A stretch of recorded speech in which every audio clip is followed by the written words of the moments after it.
Fala investidores, beleza? O Lucas novamente aqui com vocês. Pessoal, no vídeo de hoje vamos falar um pouquinho sobre o GARI 11. No dia de ontem saiu o seu último relatório gerencial correspondente ao último mês de janeiro e vamos analisar que tem várias novidades sobre o GARI 11 nesse relatório gerencial. Então vamos analisar aqui primeiramente alguns dos seus indicadores e depois vamos lá no seu último relatório gerencial considerar os pontos que a gestão ela trouxe referente ao mês de janeiro. Então lá vai falar sobre a venda do imóvel, vai falar sobre as novas compras que ele quer realizar, então tem muita novidade. Fique comigo aí até o final do vídeo para você descobrir quais novidades são essas, beleza? Sempre lembrando que o vídeo não é recomendação nem de compra nem de venda de nenhum ativo. Se o ativo lhe interessar, procure se aprofundar, entender melhor como é que ele funciona para que assim você possa fazer uma boa escolha. Tem vários vídeos aqui no canal falando sobre o GARI 11, que antigamente era conhecido como GALG 11, foi mudado o seu ticket. Então vamos lá. Antes de começar, como uma maneira de você mostrar o seu apoio, peço aí seu like e também se ainda não é inscrito no canal, se inscreva e deixe aí nos comentários se você também investe no GARI 11, assim como eu invisto. O GARI 11 no momento, pessoal, que eu gravo esse vídeo está sendo negociado a R$ 9,07, então é um ativo de base 10. Lembrando que ele é atualmente um ativo de logística, porém com as novas compras que ele quer realizar dos imóveis, ele vai ser praticamente ali um fundo híbrido, já que ele vai continuar tendo os imóveis que atualmente ele tem, e ele também vai comprar novos imóveis voltados ali para o segmento de renda urbana. Então, continuando aqui, podemos ver que seu dividend yield está de 11%, ele já pagou aqui nos últimos 12 meses por cada cota R$1 e está com uma valorização nos últimos 12 meses aqui de 8%. E aqui a gente pode ver o seu histórico de cotação desde que ele começou a ser negociado na Bolsa de Valores lá no início de 2021 até agora. Então podemos ver que ele caiu com respeito à sua cotação e já faz um tempinho que ele está aqui andando de maneira lateral, né? Desde o mês 6 do ano passado até agora, ele está nessa faixa aqui dos 9 até 9,10, depois ele cai para R$9 novamente. Porém, ele tem um alto potencial, especialmente com essa subscrição que ele realizou, de voltar a esses patamares aqui entre 10 e 11 reais. Descendo aqui nós podemos ver que seu preço justo seria os R$ 9,24, como vimos lá em cima está custando 9,7, então está abaixo do que seria o seu preço justo, e seu P sobre VP está de 0,98. Isso quer dizer que ele está com desconto aí de 2% para o que seria o seu preço justo. Porém, vale ressaltar, como eu sempre menciono, P sobre VP sobre fundos imobiliários do segmento de tijolo é difícil você calcular exato, já que tem a questão da valorização dos ativos, especialmente agora com essa nova emissão que ele realizou, que ele vai comprar novos ativos, então isso daqui vai mudar. Atualmente ele tem um patrimônio aqui de 1,1 bilhão de reais, um caixa aqui pequeno, já que não está considerando o valor que ele tem ali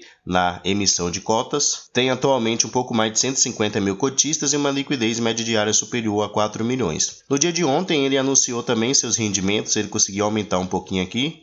Um valor muito pequeno, né? Mas subiu. Ele anunciou que 8,6 centavos por cada cota, isso vai corresponder a um rendimento de 0,94%. Então, atualmente, se eu não me engano, ele é um dos fundos de logística que mais tem pagado aí rendimentos com respeito à rentabilidade dos seus dividendos. E aqui a gente pode ver o seu histórico de pagamento desde que ele começou lá no início de 2021 para cá. Então, durante 3 anos praticamente ele se manteve lateral, porém a partir aqui de 2023, lá de agosto de 2023 para cá, ele tem conseguido aumentar um pouquinho os seus rendimentos. E esses rendimentos vão aumentar ainda nesse ano de 2024, mais adiante eu vou mostrar por qual motivo. Então vamos aqui no relatório gerencial do GARI 11 considerar alguns pontos relevantes. Aconselho vocês a ler todo o relatório gerencial. Eu não vou citar aqui todos os pontos, senão vai ficar um vídeo realmente muito grande e eu não gosto de fazer vídeos grandes. Então aconselho você, que é investidor do GARI 11, considerar aqui ler o relatório gerencial para que você possa entender tudo. Alguns pontos que ele menciona aqui. Então ele fala aqui sobre a quinta emissão de cotas que o fundo ele realizou. Ele fala também que ele realizou a maior captação junto a investidores, pessoa física, no ano de 2023, levantando assim, ou no caso captando o valor de 625 milhões de reais. E esse valor mais do que dobrou o patrimônio líquido do fundo,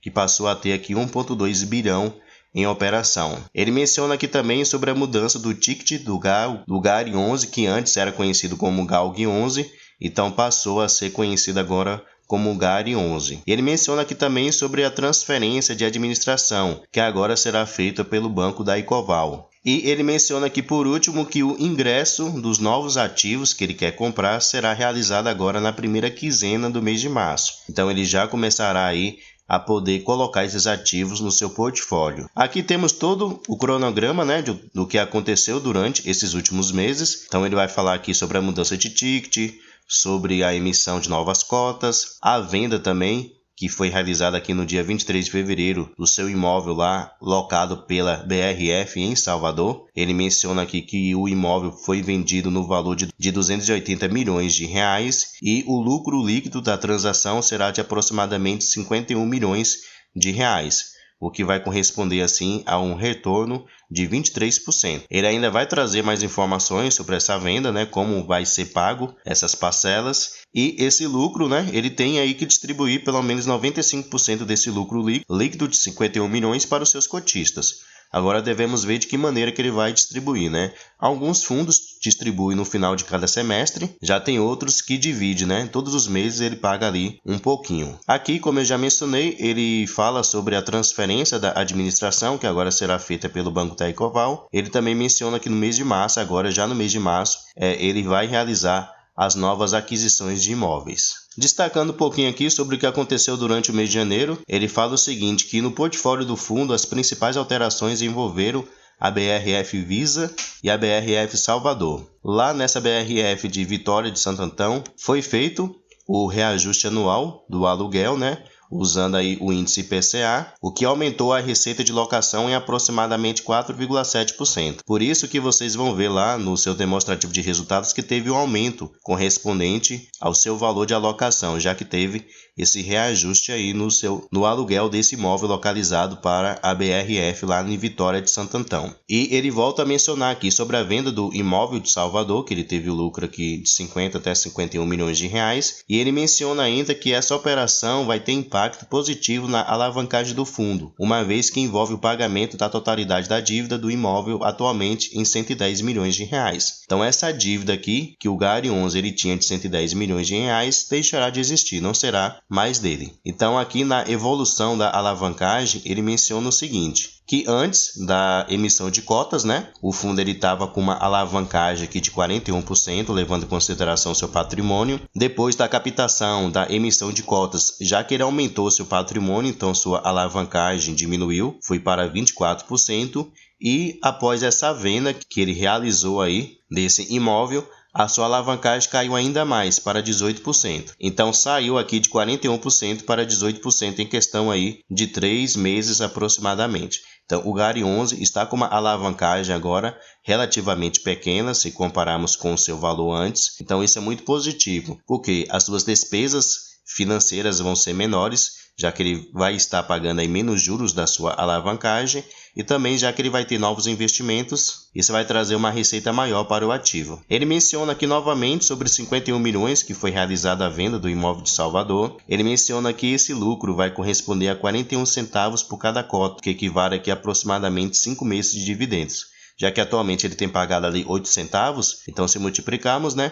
8 por 5 vai dar 40. E como eu mencionei, devemos esperar para ver como é que ele vai pagar esse resultado aí que ele tem para poder distribuir. Aqui no seu demonstrativo de resultados, podemos ver o seguinte. Aqui a gente pode ver como o seu aluguel subiu do mês de dezembro para o mês de janeiro. Antes, o seu valor de aluguel contratado era de 7,1 milhões de reais e passou a ser aqui de 7,2 milhões de reais. Aqui ele menciona, né, todo o lucro que ele teve foi de 14,1 milhões de reais, já que ele ainda não investiu o dinheiro da sua emissão de cotas. Esse dinheiro aqui ficou investido na renda fixa, por isso que ele teve uma receita aqui muito superior na renda fixa do que nos meses anteriores. E ele menciona aqui que ele teve uma despesa de 2,9 milhões de reais, então no final ele teve um lucro líquido de 11,2.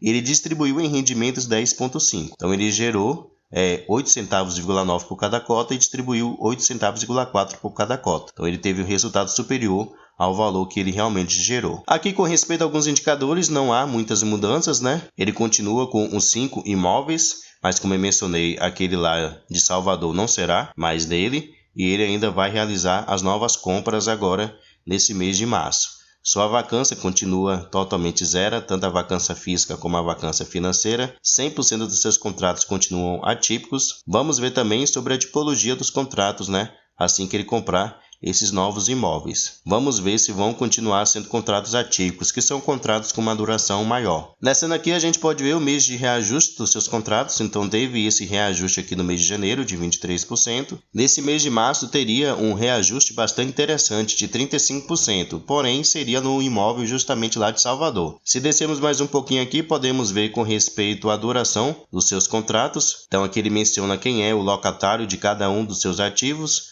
a localização, o tipo de contratos, todos eles são atípicos, o tamanho dos seus imóveis, os seus indexadores e o final de cada um dos contratos. Então podemos ver aqui que são contratos realmente longos. Tem contratos aqui que vão vencer em 2027, 2030 e em 2048. Além disso, aqui mostra, o mês de reajuste dos seus aluguéis. Aqui no mês de abril, que será o próximo reajuste desses dois ativos aqui da iLiquid, que é a sua inquilina. Aqui por último a gente pode ver com respeito à sua alavancagem, as dívidas. Como eu mencionei, essa dívida aqui de 109, 110 milhões que ele tinha não será mais dele, já que ele vendeu o seu imóvel. Então ele só ficará com essas outras 3 dívidas aqui que atualmente ele tem. Por alto aqui, pessoal, calculando, ele ainda vai ficar com uma dívida aqui de 258 até 259 milhões de reais. Então agora vai ficar uma alavancagem muito mais tranquila, não vai consumir assim tanto a receita do GARI 11, que ele tinha uma despesa realmente muito alta para poder pagar somente de juros e amortizações. Então isso vai trazer uma maior tranquilidade para o fundo e isso pode fazer com que o fundo ele cresça bastante,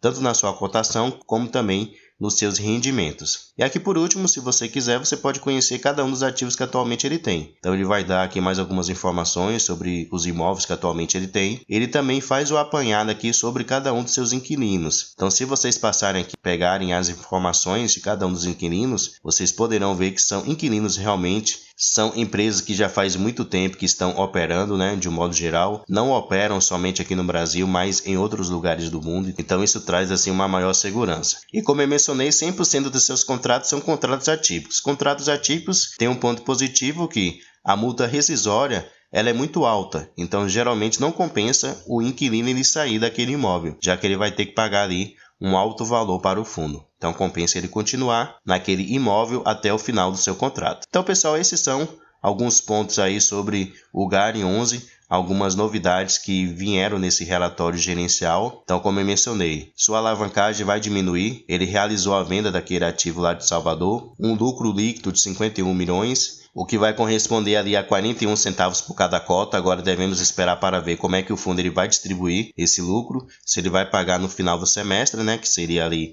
entre o mês de junho e o mês de julho, ou se ele vai pagar todos os meses um pequeno valor para os seus cotistas. E também mencionei sobre a diminuição da sua alavancagem, que passou para 24 com essa nova emissão e com a venda desse ativo de Salvador passará para 18, o que trará assim, uma maior tranquilidade para o fundo e também vai destravar aí para que o fundo ele possa crescer o seu preço de cotação e também com respeito aos seus rendimentos. E como eu falei também no mês de março agora, ele vai começar a comprar os novos imóveis. Então vamos esperar aí as novidades para saber quais imóveis que ele vai comprar. Sabemos que são imóveis comerciais, mas vamos esperar para ver, para saber também quem serão os seus inquilinos e também qual é a tipologia dos seus contratos. Se ele vai continuar aí com essa pegada de contratos atípicos, que são aqueles contratos com uma duração maior. Beleza? Pessoal, muito obrigado pela sua atenção e até o próximo vídeo.